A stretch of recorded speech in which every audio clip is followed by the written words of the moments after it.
दिफा का मसला। हिंदुस्तान में वफाकी तर्ज़ हुकूमत की कामयाब कारकर्दगी के सिलसिले में दूसरा मुश्किल मसला हिंदुस्तान के दिफा का मसला है। शाही कमीशन के अरकान ने इस मसले पर बहस करते हुए हिंदुस्तान की तमाम कमज़ोरियों का जिक्र किया है ताकि फ़ौज का नज़्म व नस्क बरतानवी हुकूमत के हाथ में रहे। कमीशन के अरकान ने लिखा है कि हिंदुस्तान और बरतानिया का ताल्लुक़ कुछ ऐसा है कि हिंदुस्तान के दिफा का मसला न इस वक्त और न मुस्तक़बिल करीब में महज हिंदुस्तानी मसला तस्वर किया जा सकता है।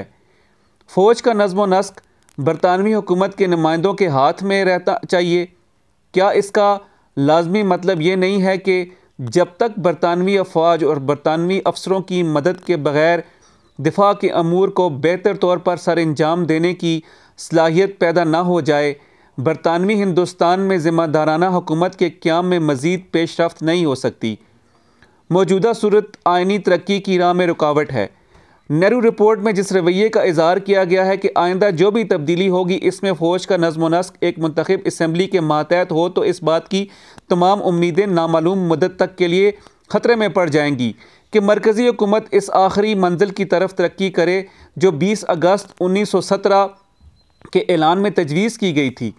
अपनी दलील को और वो मजबूत बनाने के लिए वो इस बात पर ज़ोर देते हैं कि मुख्तलिफ़ मज़ाहिब और मुतसादिम नस्लों में जिनकी सलाहियतें एक दूसरे से बिल्कुल मुख्तलिफ हैं, मुकाबले की दौड़ है, और ये कहकर इस मसले को नाकाबिले हल बनाने की कोशिश की है कि हिंदुस्तान इस तरह की एक कौम नहीं जिस तरह कुदरती तौर पर कौमें होती हैं और मुरवजा इस्तिलाह में मुराद ली जाती हैं। ये बात और भी वाज़ेह हो जाती है जब हम हिंदुस्तान की जंग जो नस्लों और बकिया लोगों में फ़र्क देखते हैं। मसले के इन पहलुओं पर ज़ोर देने का मकसद ये है कि बरतानिया सिर्फ बैरूनी ख़तरात से हिंदुस्तान की हिफाजत नहीं कर रहा बल्कि अमन व अमान का भी गैर जानिबदार मुहाफ़िज़ है। ताहम विफाक का जो तस्वर मेरे जहन में है, इसके मुताबिक विफाक हिंद में मसले का एक पहलू यानी बैरूनी दिफा बाकी रह जाएगा। सूबाई अफवाज के अलावा जो अंदरूनी अमन व अमान कायम रखने के लिए ज़रूरी हैं।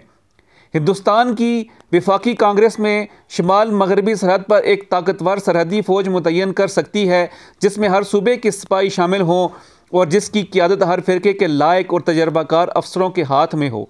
मुझे मालूम है कि हिंदुस्तान में लायक अफसर नहीं है और इसको उज़र बनाकर शाही कमीशन के अरकान कहते हैं कि अफवाज का इंतज़ाम दौलत बरतानिया के पास रहे, लेकिन मैं इस रिपोर्ट का एक और इक़्तिबास पेश किए बगैर नहीं रह सकता जो मेरे ख्याल में कमीशन के अरकान के दावे के ख़िलाफ़ बेहतरीन दलील है। रिपोर्ट में कहा गया है, इस वक्त कोई हिंदुस्तानी जिसे बादशाह की तरफ से कमीशन मिला है कप्तान से ज़्यादा ऊँचे ओहदे पर फाइज नहीं है। हमारे ख्याल में कप्तानों की मुकम्मल तादाद 39 है, जिसमें से 25 मामूली रेजिमेंटों में तैनात हैं।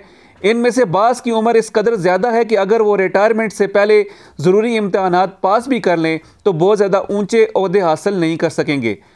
इनमें से अक्सर सेंडहर्स्ट नहीं गए बल्कि उन्हें जंग अज़ीम में कमीशन मिला था।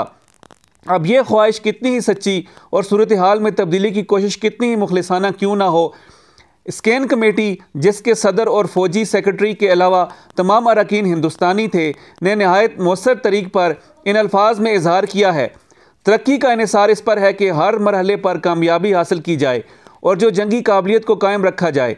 गो ये सूरत बहरहाल तदरीजी और सुस्त होगी। मौजूदा हिंदुस्तानी अफसरों को जो जूनियर ओहदों पर हैं और महदूद तजर्बा रखते हैं, कलील मुद्दत में आला कमान के लायक बनाना मुश्किल काम है।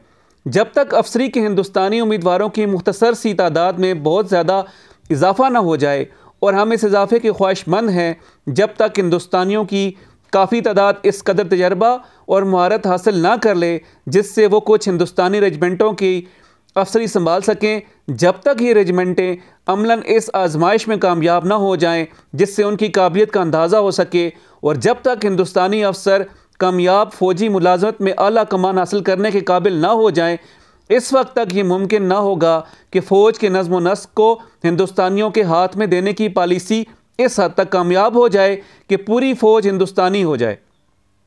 इस तरह भी इस काम की तकमील में बरसों लगेंगे।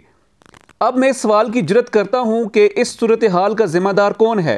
क्या इसकी वजह हमारी जंगजू कौमों की कोई फितरी कमज़ोरी है या फ़ौजी तरबियत की सुस्त रफ्तारी से? जारी जंगजू कौमों की फ़ौजी सलाहियतों से इनकार नहीं किया जा सकता। फ़ौजी तरबियत की रफ्तार दूसरी किस्म की तरबियतों के मुकाबले में सुस्त हो सकती है। मैं इस मामले का फ़ैसला करने के लिए फ़ौजी माहिर नहीं हूँ, लेकिन एक आम आदमी की हैसियत से कह सकता हूँ कि इस दलील को जिस अंदाज से पेश किया गया है, इससे ऐसा महसूस होता है कि यह सिलसिला लामतनाही है। इसका मतलब हिंदुस्तान की मुस्तकिल ग़ुलामी है। लिहाजा ये और भी ज़रूरी है कि नेहरू रिपोर्ट की तजवीज़ के मुताबिक सरहदी फ़ौज का नज़्म व नस्क एक दिफाई कमेटी के सुपुर्द कर दिया जाए, जिसके अरकान का फ़ैसला बामी तस्वीर से हो। एक और अहम बात यह भी है कि साइमन रिपोर्ट में बरी सरहदों को गैर मामूली अहमियत दी गई है, लेकिन इसकी बहरी सूरत हाल के मुतल्लिक सिर्फ सरसरी इशारे किए गए हैं।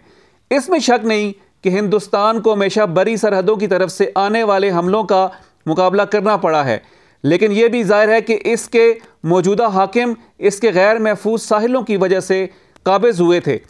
एक खुद मुख्तार और आज़ाद हिंदुस्तान को बरी सरहदों के मुकाबले में अपने साहिलों की ज़्यादा हिफाजत करनी होगी। मुझे इस बात में शुबा नहीं है कि अगर विफाक कायम हो जाता है तो मुस्लिम वफाकी रियासतें हिंदुस्तान के दिफा की खातिर गैर जानिबदार हिंदुस्तानी बरी और बहरी अफवाज के क़याम पर खुशी से रजामंद हो जाएंगी। मुग़लों के दौरे हुकूमत में हिंदुस्तान के दिफा के लिए इस किस्म की गैर जानिबदार फ़ौज वाक़ईतन मौजूद थी, बल्कि अकबर के ज़माने में सरहदी फ़ौज की तमाम हिंदू जर्नलों पर मुश्तमिल थी। मुझे पक्का यकीन है कि वफाक हिंदुस्तान में एक गैर जानिबदार फ़ौज की स्कीम से मुसलमानों के हुब्बुल वतनी के जज्बात और ज़्यादा मजबूत हो जाएंगे, और अगर कोई ऐसी बदगुमानी है कि हिंदुस्तानी मुसलमान सरहद पार से आने वाले मुसलमान हमलावरों के साथ मिल जाएंगे तो वो हमेशा के लिए दूर हो जाएगी।